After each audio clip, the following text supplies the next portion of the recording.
ಮಾಂತ್ರಿಕ ಗುಹೆಯ ರಹಸ್ಯ. ಒಂದು ಹಳ್ಳಿಯಲ್ಲಿ ರಾಮು ಎಂಬ ಹುಡುಗನಿದ್ದ. ಅವನು ಯಾವಾಗಲೂ ಹೊಸದನ್ನು ತಿಳಿಯಲು ಇಷ್ಟಪಡುತ್ತಿದ್ದ. ಒಂದು ದಿನ ಕಾಡಿನಲ್ಲಿ ಗುಹೆ ಕಂಡನು. ಗುಹೆಯ ಮೇಲೆ ಬರೆಯಲಾಗಿತ್ತು, ದಯೆಯ ಹೃದಯವಿರುವವನು ಮಾತ್ರ ಒಳಗೆ ಹೋಗಬಹುದು. ರಾಮು ಒಳಗೆ ಹೋದ. ಅಲ್ಲಿ ಬೆಳಕು, ಮಾತಾಡುವ ಪ್ರಾಣಿಗಳು, ಅದ್ಭುತ ಮರಗಳು ಕಂಡವು. ಒಂದು ಹಕ್ಕಿ ಹೇಳಿತು, ನೀನು ಜನರಿಗೆ ಸಹಾಯ ಮಾಡಿದರೆ ಗುಹೆಯ ಶಕ್ತಿ ನಿನಗೆ ಸಿಗುತ್ತದೆ. ಗುಹೆಯಲ್ಲಿ 3 ಪರೀಕ್ಷೆಗಳು ಇದ್ದವು.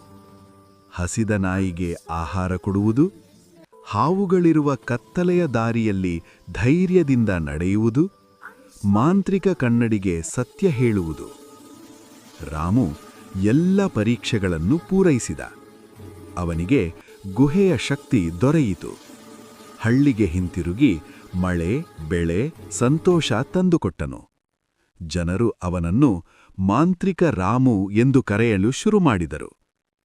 ಕೊನೆಗೆ ಗುಹೆಯ ಧ್ವನಿ ಹೇಳಿತು, ನಿಜವಾದ ಶಕ್ತಿ ದಯೆ, ಧೈರ್ಯ ಮತ್ತು ಸತ್ಯದಲ್ಲಿದೆ.